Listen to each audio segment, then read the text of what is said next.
अलगिना युंबितुल निफाक कमा युंबितुल माउ ज़रा।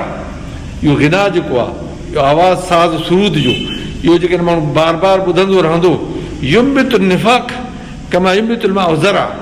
फरमायो प्यारे पैगंबर अलैहिस्सलाम इहो निफाक खे मुनाफ़िकी खे ईअं फुटाईंदो आहे ऐं उनखे वधाईंदो आहे जहिड़ी तरह तव्हां पोख खे पाणी ॾियो, पोख खे पाणी ॾींदो त कीअं गाह सलाह जेके अंदरि पिया हूंदा मुर्दा हूंदा उहे बि ज़िंदा थी वेंदा।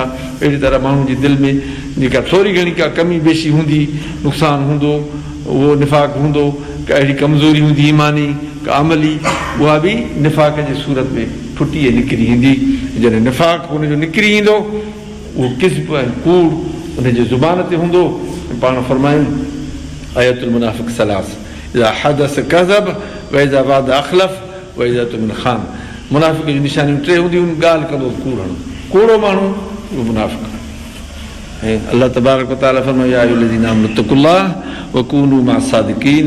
ए ईमान वारो अल्लाह जो ख़ौफ़ रखो, सचनि सां साथ ॾियो। कूड़े माण्हू खां पाण खे बचायो। अल्लाह तबारक व तआला असांखे कूड़ खां, कूड़े माण्हुनि खां, अहिड़े क़िस्म जी ज़िंदगी खे अल्लाह जी पनाह में रखे, सचनि माण्हुनि जो साथ नसीब फरमाए। अल्लाह तबारक व तआला पंहिंजो ज़िक्र शुक्र अता फरमाए।